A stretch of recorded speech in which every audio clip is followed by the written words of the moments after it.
Hey everybody, welcome back to My Wings of Refuge. I am so excited today because y'all, I have been so busy for the last few days canning. And you know, if you're a canner, you know that when you pull those jars out, you hear the pinging of those lids. That is such a rewarding, exciting feeling. And then when you see all the jars lining up on your shelves, then you're also so excited. So today, I've already made a batch this week, and I'm getting ready to make another batch of my bone broth. And this is one of those things I love to can because, you know, it's almost like free food. And there is so much health benefits in bone broth, and so I encourage you to Google that and check into it. And so as healthy as this is, it's actually high in protein. It actually can reduce inflammation. There's so many things. But if you were to get sick and you just want a hot cup of soup, there's nothing greater than popping one of these open and just heating it up and drinking it. But another thing you can do is I like to cook with it too. Sometimes I just need a base for a soup, or like last night, I fixed some shrimp and grits and I added in a little bit of my bone broth in there as I was cooking the shrimp and made a little bit of a gravy type thing out of it. So there's so much you can do with it. And so that's one of the things that I want to do is to, especially with having the holidays we just passed, you probably, maybe you saved your turkey carcass. And what a great way to save those, y'all. You can save them in the freezer, or you can just get right to it. Today, I'm actually doing chicken. I recently roasted 2 whole hens, and I was able to can some of that meat, and we had some of it for dinner. And so I took those chicken bones and all the skins and all the trimmings, and I saved them so that I could cook them and then can the broth also. So here in this pot, it's not beautiful, but it is beautiful because when you put all those bones, and then I put in so many scraps that I'm always saving when I'm cooking, pieces of carrots, pieces of onions, you know, the ends where you cut off, or different things. Especially, you know, my chickens won't eat onions like that anyway, and they'll eat the seeds and things from the peppers. But I like to save the little tops sometimes too, because they can go right into my broth. And carrots, celery, you can add garlic. There's so many different things that you can add, and it's really up to you whatever you add. You don't have to add anything at all. You can do just the bones. So after I put the bones and the skins and anything, all those little pieces that we're not going to eat in there, I just fill it up with water. And then I let mine simmer on low in the crock pot for about 24 hours. And I tell you, when I wake up in the morning, it smells really good in my house. So today we're going to walk through that process and can it, so you'll know what to do the next time you have chicken or turkey or any kind of bones for that matter.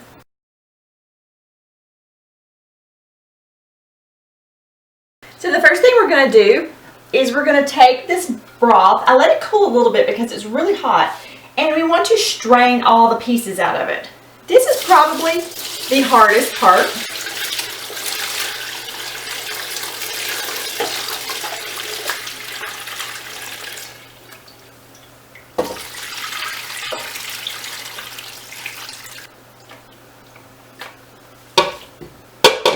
Okay. This is the part here that we got out, that we strained, that is scraps. You can feed it to your chickens, you can throw it in the trash, whatever you decide to do with it. But this is the part we're discarding. The broth is what we're keeping. Okay, so we have our broth here, and I have cleaned out the crock pot here. So now I have saved my other chicken carcass, and I'm just going to dump it all in my crock pot.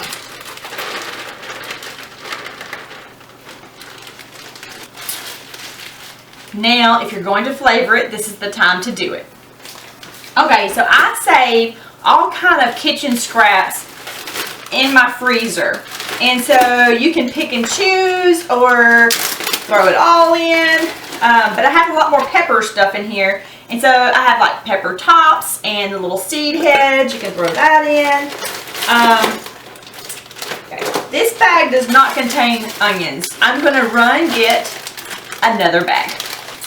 Okay, this bag has carrots and celery and onions. You can put as much or as little in that you want. I'm just going to dump the rest of this. It's a small bag. Okay, so now we want to make sure we fill this with water as much as I can get in there.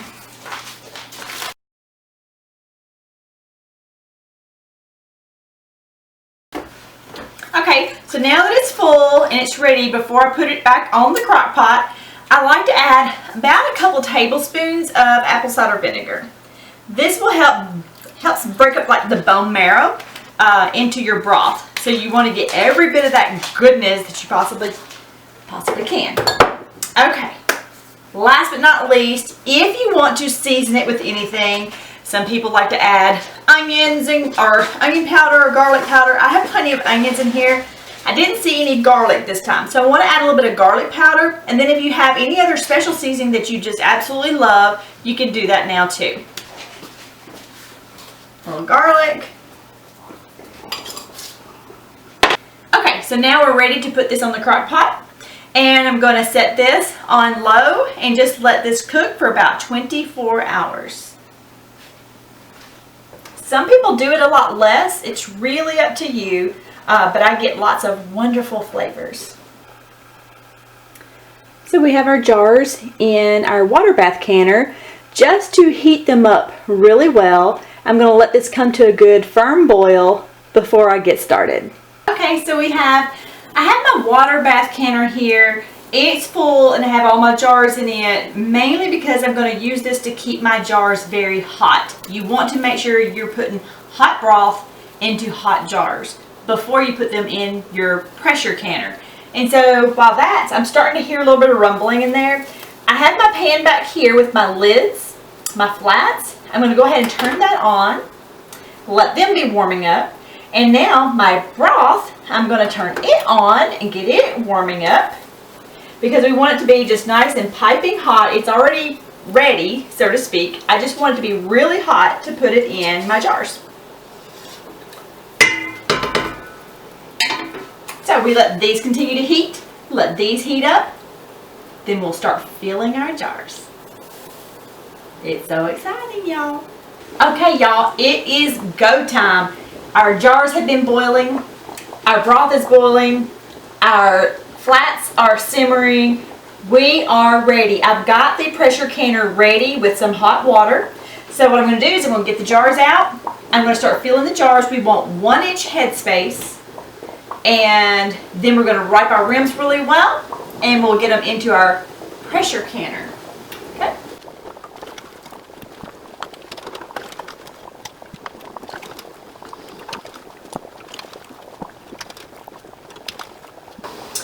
I'm going to put the lid on this and I'm going to remove it so I can bring in my pressure canner.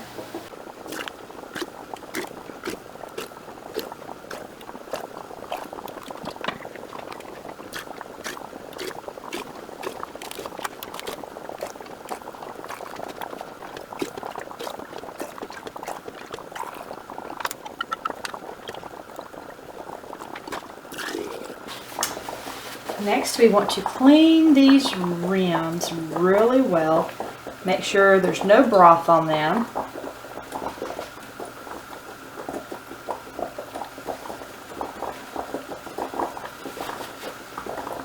I like to use vinegar instead of water on my paper towel because I think it just helps get any leftover residue a little bit better. Now it's time to get our little flats.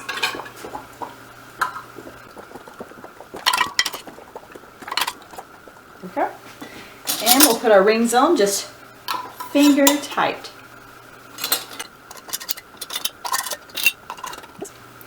Now we're ready to lift those into the canner.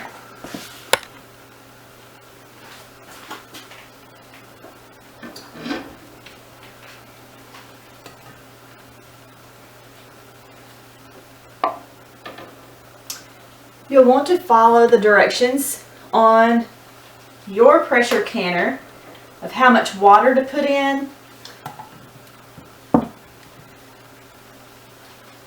You're not boiling these, you're steaming basically. So I got my jars in.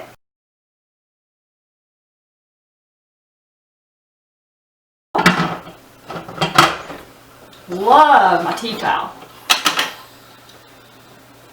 Okay, got the heat on high, and I'm going to let this get really hot and watch for steam to come out before I do anything else. I have the t-fal. I love it. It has so many different safety features, and so you will have to read the instructions on your pressure canner to know exactly how to do it properly. For me, I only put so much water in the bottom. I add in a splash of white vinegar because it helps with the discoloration on the inside of your canner, which may not matter to you at all. And then I'm setting mine on the steam setting so that it can steam for 10 full minutes. We'll set the timer as soon as we see a good steaming come, and then we'll set our timer for 10 minutes. But we want to pressure can for 25 minutes since we used quart jars. If you use pints, you can do it for 20 minutes. But since we use quart jars, we're going to do 25 minutes at 10 pounds of pressure. And if you had any left over that wasn't enough to can, had I sterilized a pint jar, I could have thrown in a pint. But you know what? I will save this and use this in the refrigerator. If the top shelf of your refrigerator looks like mine and it's all canning jars, most of which of mine is kombucha, but I also have some ferments on the other side and my elderberry syrup. And just know and tell your family that the one in front is not kombucha, it is actually chicken broth. They might be very surprised if they grab the wrong jar. Okay, so our steam is getting going really good right now. I'm going to go ahead and set the timer for 10 minutes. And we're just going to let it steam just like this for 10 minutes. I'm just going to go ahead and get my chair ready because I don't like to be too far away from my pressure canner at any time. I like to bring in a chair, I like to sit close by and just keep an eye on things. So our timer is about to go off. So what that means is it's time to close our steam. So for me and the t-fal, I'm setting mine on 3. I have my heat set at about a medium high. I have a whistle that will go off of mine if it gets too hot. And I'm going to watch the pressure gauge until mine reaches 10 pounds of pressure. And then I'll back off the heat and or turn my valve to a lower level if I need to if the pressure builds too much. Because that way I can keep my pressure at 10 pounds for 25 minutes.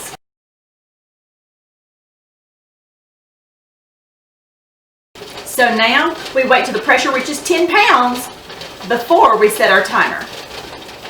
So we have just reached 10 pounds of pressure. It probably took 5 minutes. So now I'm going to set my timer.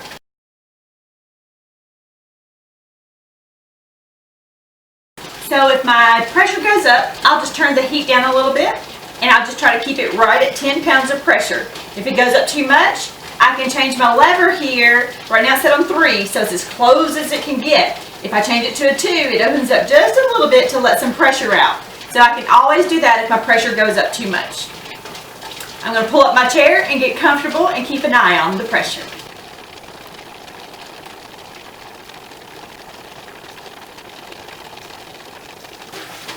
Okay, so our timer has gone off. And so I've hit the timer button, and now I'm just going to turn the heat on my oven completely off. I'm not going to touch anything here. I'm just going to let everything cool down naturally. And then, when all the pressure I think is off, we'll double check it before we open it. But right now, heat is off. Everything is just going to cool down naturally. Not going to open the canner. Too much pressure in there. Just let it rest. And while it's completely cooling down, I'm going to go feed my sheep. Okay, so it's been an hour and I'm going to release my pressure. Nothing's happening because my pressure's been at 0 for a while. And I'm going to twist my lid and always open it away from you just in case. See the steam?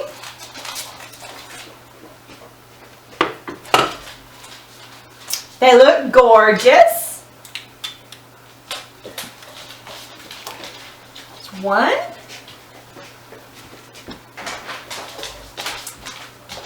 2.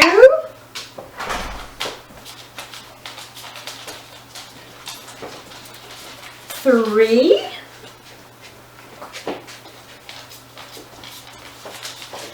4. And I can tell by looking, they are all sealed. Yay! So,